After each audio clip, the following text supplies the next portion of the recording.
Movie की शुरुआत में एक परिवार को दिखाते हैं जिसमें 4 लोग होते हैं। एक आदमी कीटोक, उसकी पत्नी चुंगसुक, बेटी किंगचुक और बेटा कियो। वो लोग छोटे से बेसमेंट में रहते होते हैं। इन लोगों को जीने के लिए बहुत मेहनत करनी पड़ती है क्योंकि इनकी फाइनेंशियल कंडीशन बहुत ख़राब थी और अपना घर चलाने के लिए पिज़्ज़ा के बॉक्स बनाने का काम करते थे, मगर घर का खर्चा चलाने के लिए ये काम उनके लिए काफ़ी नहीं था।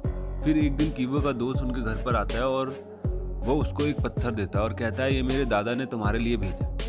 उस पत्थर को बहुत खास समझा जाता था, पर उसके बारे में ये ख्याल था कि जिसके पास वो पत्थर होता है उसे उसके घर में खुशियाँ आ जाती हैं और उसके हालात अच्छे हो जाते हैं। कि वो अपनी फाइनेंशियल कंडीशन अपने दोस्त को बताता है। उसका दोस्त उससे कहता है कि मैं पढ़ने के लिए बाहर जा रहा हूँ। जिस लड़की को मैं पढ़ाता था, अब तुम उस लड़की को इंग्लिश पढ़ाने लग जाओ। इस बात पर कीवो कहता है कि मैं तो कॉलेज भी नहीं जाता और वो लोग मुझे काम कैसे देंगे। उसका दोस्त कहता है, तुम्हारे लिए मैं सिफारिश कर दूंगा, बस अपनी बहन से एक नकली डिग्री बनवा लो। कीवो की बहन एक आर्टिस्ट होती है जो अपने भाई के लिए एक नकली डिग्री बना देती है। फिर वो उस जगह पर चला जाता है जहाँ उसने ट्यूशन देनी होती है। वो घर काफ़ी बड़ा और बहुत खूबसूरत था और वह परिवार काफ़ी अमीर भी होता है और परिवार का नाम पार्क होता है। इस परिवार में भी 4 लोग रहते हैं, पति पत्नी और उनके 2 बच्चे, एक बेटा और एक बेटी। बेटी का नाम डहाई होता है जिसको ट्यूशन पढ़ाना होता है। वहाँ पर एक नौकरानी होती है जो काफ़ी समय से वहाँ काम कर रही होती है। डहाई एक डेमो क्लास देती है जिसमें डहाई की माँ उसके के साथ होती है। वो लोग कीवो से खुश हो जाते हैं और उसे काम दे देते हैं। फिर कीवो देखता है कि उस लड़की के छोटे भाई, इसका नाम डासोंग, को पेंटिंग का बहुत शौक था। उन्होंने बहुत से टीचर को काम पर रखा था ताकि उसको कुछ सिखा सके, लेकिन वहाँ पर कोई टिक नहीं पाया। कि वो सोचता है कि अगर वो नौकरी उसकी बहन को मिल जाती है तो उसकी बहन वहाँ टीचर बन जाएगी और उस छोटे बच्चे को पढ़ाने लगेगी। फिर वो डासोंग की माँ से बात करता है कि मेरे रिश्तेदार हैं जो कि बहुत अच्छी कलाकार हैं, तो मैं सुझाव देता हूँ कि आप उसे काम पर रख लें। डासोंग की माँ यह सुनकर राज़ी हो जाती है और अगले दिन वो अपनी बहन जेसिका का किसी दूसरी लड़की को बताकर डासोंग से मिलवाने के लिए ले आता है। असली नाम इसलिए नहीं बताते ताकि किसी को शक न हो और वह दोनों भाई बहन हैं। किंचुंग जेसिका उस बच्चे की आर्ट टीचर बन जाती है और कहती है कि मैं एक आर्ट थेरेपिस्ट भी हूँ और अपनी बातों से इम्प्रेस कर लेती है उन लोगों को। अब दोनों भाई बहन के टीचर्स बन जाते हैं। अब जो किंसुक है वो जेसिका बनकर उनके घर पर काम करने लगता और जब जेसिका की पहली क्लास होती है उस घर के मालिक यूनिफॉर्म भी आ जाते हैं और उन्हें भी इन्फॉर्म हो जाता है। पहली क्लास देने के बाद वह अपने ड्राइवर से बोलते हैं जेसिका को उसके घर छोड़वा दो। ड्राइवर जेसिका को घर छोड़ने के लिए चला जाता है क्योंकि काफ़ी देर हो चुकी थी। जेसिका ड्राइवर को कहते हैं कि आप मुझे मेट्रो स्टेशन पर ही छोड़ दीजिए और वह वही छोड़ देता है। जब जेसिका गाड़ी में बैठी थी तब उसने जानबूझकर अपनी पैंटी उस गाड़ी में छोड़ दी। उसने ऐसा इसलिए किया ताकि उस ड्राइवर के मालिक का चरित्र पर जो मालिक हैं वो शक करें। और जब उनके मालिक वो पैंटी मिलती है उन्हें शक हो जाता है कि हमारा ड्राइवर और हमारी जो बेटी की जो आर्ट टीचर है जेसिका, उसके बीच में कुछ चक्कर चल रहा है। वो ये बात अपनी बीवी को बताता है। फिर उसकी बीवी जेसिका से उस रात की बात पूछती है। तब जेसिका उसे बताती है कि मैं तो मेट्रो स्टेशन पर ही उतर गई थी, जिस पर घर का मालकिन जो है सेटिस्फाइड हो जाती है जेसिका की बात से और वह उसके बाद अपने ड्राइवर को नौकरी से निकाल। जेसिका ने ये सब इसलिए किया था क्योंकि वो लोग चाहते थे कि उसके पापा को वो ड्राइवर की नौकरी मिल जाए। फिर उनको सुझाव देते हैं कि उसके पापा के भाई का ड्राइवर है जो कि इस काम में माहिर है, तो आप उन्हें काम पर रख लीजिए। और फिर वे अपने पापा को अपने पापा के भाई का ड्राइवर बनाकर उन लोगों से मिलवाते हैं। उसके पापा को भी नौकरी मिल जाती है और वो तीनों बाप बेटा वहाँ पर नौकरी शुरू कर देते हैं। वो लोग बहुत अनजान बन के एक दूसरे से वहाँ पर काम कर रहे होते हैं ताकि उनके मालिक को उन पर शक ना हो और वो सब एक परिवार है। फिर हम देखते हैं कि कीवो और डहाई एक दूसरे को पसंद करने लग जाते हैं। कीवो और उसकी बहन अपनी माँ को भी उस घर पे काम करवाना चाहते थे और वो इस मकसद के लिए उस नौकरानी को वहाँ से निकालना चाहते हैं, पर ये काम आसान नहीं था। तो वो लोग एक प्लान बनाते हैं। पीच के ऊपर जो पाउडर होता है उससे कई लोगों को एलर्जी होती है और वो ऐसा ही करते हैं। जब वो नौकरानी कुत्ते से खेल रही होती है तब वो पाउडर उसके ऊपर गिरा देते हैं जिससे उसको एलर्जी हो जाए। और वह जब हॉस्पिटल में जाती है तो कीवो के पिता भी वहाँ पर मौजूद होते हैं और वो एक सेल्फी लेते हैं जिसमें वो नौकरानी आ जाती है। फिर वो घर की मालकिन को जब शॉपिंग कराने के लिए बाहर ले जा रहा होता है तो उसको अस्पताल में उस घर की नौकरानी को देखा था, ऐसा कहकर अपनी मालकिन से उसे अपने वो सेल्फी दिखाते हैं जिसमें उन्होंने उसको बैकग्राउंड में कवर किया था।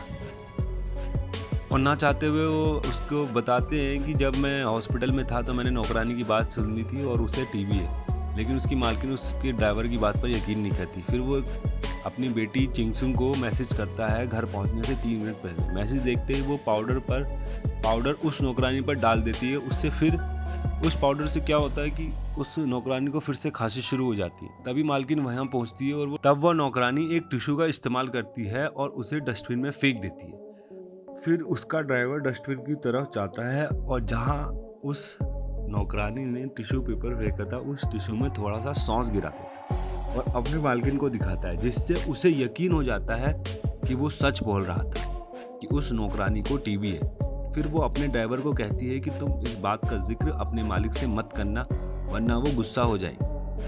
फिर वो उस औरत को भी नौकरी से निकाल देती है और उनका ड्राइवर बड़ी चालाकी से अपनी बीवी को एक कुक के तौर पर मिलवाता है और फिर आखिर में उसकी बीवी को भी नौकरी मिल जाती है। बड़ी चालाकी से वो अपना नाम बदल कर रह रहे होते हैं। उन लोगों के हालात काफ़ी बदल चुके होते हैं और अच्छे हो जाते हैं। उनको अच्छा खाने को मिलता है, अच्छा पैसा भी मिलता है। फिर डासोंग का जन्मदिन आता है और पार्क परिवार उसे मनाने के लिए पिकनिक पर जाने का फैसला करता है और वो उसके लिए चले जाते हैं। उनके जाने के बाद ये चारों लोग एक पार्टी कर रहे होते हैं और काफ़ी मज़े कर रहे होते हैं। अचानक से दरवाजे पर एक घंटी बजती है और दरवाजे पर नौकरानी खड़ी होती है और वो कहती है कि उसका कोई सामान वहाँ रह गया था जिसको वो लेने आई है। चुंगसुंग उसे अंदर आने देती है और वो औरत बेसमेंट में चली जाती है। काफ़ी समय गुजरने के बाद वो औरत बाहर नहीं आती। इस बात पर चुंगसुंग वह बेसमेंट में जाती है तो वह कपबोर्ड को धकेल रही होती है। जो वो नौकरानी जो बेसमेंट में गई थी वो कपबोर्ड को धकेल रही होती है। वह उससे हिल नहीं रहा होता क्योंकि उसके नीचे एक प्लेट फंसी होती है। चुंगसुंग उस प्लेट को निकाल देती है और वो अलमारी अपनी जगह से हट जाती है। उस अलमारी के नीचे एक रास्ता होता है जो एक खुफिया रास्ता होता है जिसे नीचे की तरफ जो जा रहा होता है। वो नौकरानी वहाँ पर चली जाती है और देखती है कि एक आदमी है वहाँ। असलियत में वो जो आदमी था वो उस नौकरानी का पति था जो उस घर में बहुत पहले से काम कर रही होती है और वो उसे वहाँ पार्क परिवार से छुपा कर रखती थी। उसे वहाँ 4.5 साल से छुपाया हुआ होता है। पार्क परिवार इस बारे में बिल्कुल अनजान था क्योंकि उनसे पहले जो परिवार वहाँ रह रहा था उन्होंने उस खुफिया रास्ते के बारे में उन्हें नहीं बताया था। और वह औरत उस रास्ते के बारे में इसलिए जानती थी क्योंकि वह काफ़ी समय से काम कर रही होती है। उसने अपने पति को यहाँ इसलिए छुपाया है क्योंकि उसके सर पर कुछ कर्ज होता है जिसको अगर वो नहीं उतारता तो लोग उसे मार देते। फिर वो काम वाली जो चुंगसुक को कहती है कि तुम एक हफ्ते में मेरे पति को खाना दे दिया करो, यहाँ पर एक फ्रिज भी रखा हुआ है, इसके बदले में मैं तुम्हें पैसे दे दूँगी। चुंगसुक इनकार कर देती है और धमकी देती है कि मैं पुलिस को कॉल कर दूँगी। इस बात पर वो औरत काफ़ी मिन्नतें करने लगती है और वो ऐसा ना करे। चुंगसुक का बेटा बेटी और पति सीढ़ियों से सारी बातें सुन रहे होते हैं। उनमें से किसी का पैर फिसल जाता है और वो सब सामने आकर गिर जाती है। ये देखकर वो नौकरानी वीडियो बना लेती है जिसमें वो कहता है पापा मेरे पैर। ये वीडियो में भी रिकॉर्ड हो जाता है। उसे पता चल जाता है कि ये चारों एक ही परिवार के हैं और उन्होंने चालाकी से ये नौकरी हासिल कर ली है। ये वीडियो को घर के मालकिन को भेजने की धमकी देती है, इसलिए चुंगसुंग उससे काफ़ी मिन्नतें करने लगती है कि वो ऐसा ना करे। वो औरत अपने पति को लेकर ऊपर आ जाती है और कहती है कि वो चारों हाथ ऊपर करके बैठ जाओ और उनका भी वीडियो बना लेती है। उसके साथ में उस टेबल पर टीवी जिस पर वो लोग पार्टी कर रहे होते हैं वो चारों उन पति पत्नी पर हमला कर देते हैं। उनसे फ़ोन लेकर वीडियो को डिलीट कर देते हैं। उन लोगों की आपस में लड़ाई हो जाती है। अचानक से टेलीफोन की घंटी बजती है। चुंगसुक का फ़ोन उठाती है और ये घर की मालकिन का फ़ोन था। वो कहती है कि तेज़ बारिश की वजह से ट्रिप कैंसिल हो गई है, हम 8 मिनट तक वापस आ रहे हैं।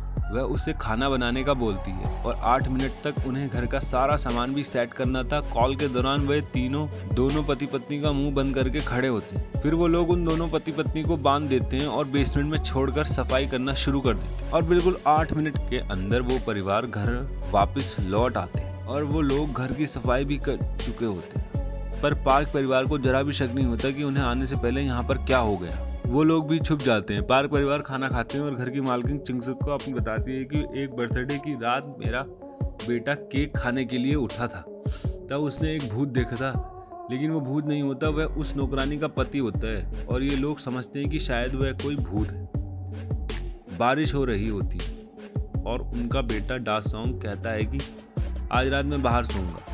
वो टेंट लेकर बाहर बैठ जाता है। दासोंग के माता पिता भी हॉल में सोते हैं ताकि सारी रात उससे देख सके। वे दोनों सोफे पर लेटकर बातें कर रहे होते हैं और सोफे के नीचे कीटोक, किंगचुक और कीवो छुपे होते हैं। घर का ड्राइवर कीटोक होता है। घर का मालिक अपनी पत्नी को बता रहा होता है कि उसके ड्राइवर्स कीटोक के अंदर से बहुत अजीब दुर्गंध आती है जो बर्दाश्त करना बहुत ही नामुमकिन है।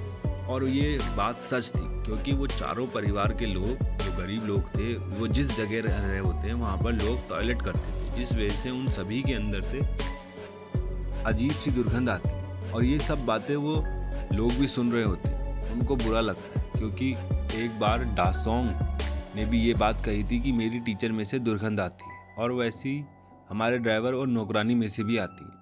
फिर वो लोग अपना साबुन तौलिया बदलने की सोचते हैं, लेकिन ये उनके जिस्म की स्मेल नहीं होती बल्कि उस घर की होती है जहाँ वो रह रहे होते हैं।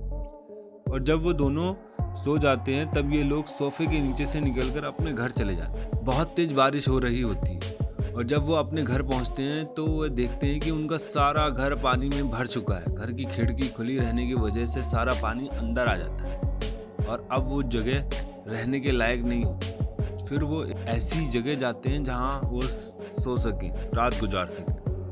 फिर किंचुक घर की मालकिन का फ़ोन आता है और वो कहती है कि हमारे बेटे का बर्थडे है और आप उसकी टीचर हैं तो आपको आना चाहिए, जिससे उसे बहुत खुशी होगी। और वो अपनी बेटी के टीचर कीवो को भी न्योता देती है। फिर वो बाज़ार में शॉपिंग करने जाते हैं और जब वो गाड़ी में बैठी होती है तो उसका ड्राइवर में से एक अजीब किस्म की दुर्गंध आती है, जिसकी वजह से वह अपने नाक पर हाथ रख लेती है। इस बात से उस ड्राइवर को बहुत बुरा लगता है क्योंकि वो नहीं चाहता था कि लोग उनके साथ ऐसा बर्ताव करें। उसकी मालकिन ऐसा नहीं करना चाहती थी पर वह मजबूर है। फिर पार्टी चल रही होती है। कीवो और उसकी स्टूडेंट डहाई ऊपर कमरे में होते हैं और कीवो उससे पूछता है कि तुम्हें लगता है कि हम इनमें से एक हैं? वो अपने जवाब को हाँ कहते हुए सर हिला देती है, लेकिन वो इनमें से एक नहीं होते। और वो सोचता है कि बेसमेंट में जो लोग हैं अगर वो ऊपर आ गए तो इनका राज खुल जाएगा, फिर उन्हें नौकरी से निकाल दिया जाएगा। फिर वो सोचते हुए वही पत्थर जो उसके दोस्त ने दिया था उसको निकालता है और वो उस पत्थर को लेता है और बेसमेंट में चला जाता है जहाँ वो नौकरानी और उसका पति होता है। वह नौकरानी एक रात पहले ही मर चुकी होती है क्योंकि जब वो लोग उन्हें नीचे लेकर जा रहे होते हैं तो वह ऊपर आने की कोशिश करती है, जिसको देखकर कीवो की माँ उसे पैर मारकर गिरा देती है और वो मर जाती है। उन चारों को भी इस बारे में पता नहीं होता। कीवो जब नीचे पहुंचता है उस पत्थर को लेकर किसी तरह पत्थर उसके हाथ से गिर जाता है, लेकिन वो बड़ी चालाकी से चुपके से जाकर उस पत्थर को उठा लेता है। वो उन दोनों को मारने आया था ताकि उनका राज ना खुले, क्योंकि वो अपने परिवार को बचाने के लिए कुछ भी कर सकता है। और वो धीरे धीरे आगे बढ़ता है। उस नौकरानी का पति अपने आप को खोल चुका होता है और वो कीवो के गले में एक रस्सी डालकर उसे घसीटने लगता है और उस रस्सी को वह एक जगह अटका देता है। फिर वह उस पत्थर को उठा के लाता है और कीवो को उस पत्थर को मारने लगता है, लेकिन किसी तरीके से कीवो वहां से निकलकर बेसमेंट से बाहर भागने लगता है। लेकिन बेसमेंट से जैसे ही वो बाहर आता है तो वो गिर जाता है और वह पति वापस आकर उस पत्थर से उसे जख्मी कर देता है। फिर वो आदमी पार्टी में बाहर पहुंच जाता है और उसकी नज़र किंगसुक पर पड़ती है, जो कि दासोंग के पास उसका केक लेकर जा रही होती है। और वो फौरन उसे पहचान लेता है और वो उस चाकू से किंगसुक के सीने पर वार करता है, जिससे वह काफ़ी जख्मी हो जाती है।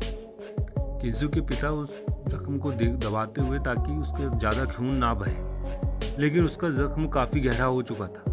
चुंगसुक ये देखती है और उसने मेरी बेटी पर हमला किया है और वह उसकी तरफ जाती है और उन दोनों की लड़ाई हो जाती है। उस लड़ाई में चुंगसुक उस आदमी को मार देती है। अब घर का मालिक अपनी चाबी लेना चाहता है और उसे मरे हुए आदमी को नीचे पड़ी होती है और वो चाबी जब वो निकाल रहा होता है तो उन्हें काफ़ी दुर्गंध आती है और वो मुंह पर हाथ रख लेता है। और जब उनका ड्राइवर उन्हें देखता है तो उसे उसके चेहरे में भाव बदल जाते हैं। उसे बहुत गुस्सा आ जाता है। वो चाकू उठाकर अपने मालिक पर वार कर देता है। वह ऐसा इसलिए करता है क्योंकि उसके मालिक को चाबी चाहिए थी ताकि वो अपने बेटे को हॉस्पिटल ले जाए क्योंकि वो बेहोश हो चुका था। और दूसरी तरफ उसकी अपनी बेटी भी मर रही होती है, लेकिन उसके बारे में उन्हें बिल्कुल भी ख्याल नहीं आता। कीटोक अपने मालिक को काफी हैरानी से देख रहा होता है, क्योंकि जब वो पुरानी नौकरानी के पति से चाबी ले रहा था तो वह अपने हाथ अपनी नाक पर रखता है, जिससे कीटोक को गुस्सा आ जाता है, क्योंकि उनके जिस्म से भी वही दुर्गंध आ रही होती है जो खुद को अपने उस आदमी की जगह पर महसूस करता है, क्योंकि उसकी जिस्म से भी वही दुर्गंध आ रही होती है और वह खुद को उस आदमी की जगह पर महसूस करता है। अब उसे इस बात का एहसास होता है कि हम जैसे लोगों को ये लोग नीचे दिखाते हैं, इस वजह से वो अपने मालिक को ऊपर वार कर देता है और वहाँ से गायब हो जाता है। किंजुक मर जाती है और कीवो बच जाता है, लेकिन उसकी दिमागी हालत खराब हो जाती है। फिर उसकी माँ और उसके बेटे पर चालबाजी का केस चलता है, लेकिन कोर्ट उन्हें कोई फैसला नहीं कर पाता और वो कुछ दिनों में छूट जाता है। पार्क परिवार वह घर छोड़ देते हैं और किसी जर्मन परिवार को बेच देते हैं। उन्हें उस घर का रहस्य नहीं पता होता, क्योंकि वह पुरानी बातें नहीं जानते। और उसके बेसमेंट में आज भी कीटोक होता है, क्योंकि वो अपने मालिक को मारने के बाद वहाँ छुप जाता है और किसी को पता नहीं चलता। फिर वो मोर्स कोड के जरिए अपने बेटे को एक मैसेज देता है और उसे बताता है कि वो आज भी यहाँ पर छिपा हुआ है। मोर्स कोड एक तरीके का सिग्नल होता है जिससे हम लोगों को एक बंदे को दूसरी जगह पर मैसेज भेजने के लिए यूज़ करते हैं। उस लाइट के जरिए सिग्नल भेजता है और अलग अलग समय में जलाता है और बंद करता है। इसके जरिए अपने बेटे को सिग्नल भेजना चाहता है। उसका बेटा कीवो, जो कि दूरबीन से सिग्नल देखता है और उसके पास एक साइड होता है जिसको समझता है और मालूम करता है कि उसके पिता आज भी जिंदा है और उसी बेसमेंट में छिपे हुए हैं, और उसे अपने मालिक को मारने का पछतावा होता है, तो उसकी तस्वीर के सामने जाकर माफी मांगता है। फिर कीवो कहता है कि मैं एक दिन बहुत पैसे कमाएंगा और घर खरीद लूंगा और तुम्हारा इंतजार करूंगा। ऐसा हो भी जाता है। कीवो को वह घर खरीद लेता है और उसके पिता कीटोक उस बेसमेंट से बिना कोई डर बाहर आ जाता। वह अपने परिवार से मिलता है, लेकिन ये सब कुछ उसकी एक सोच होती है। हकीकत में ऐसा कुछ नहीं होता और यहीं पर मूवी खत्म हो जाती है।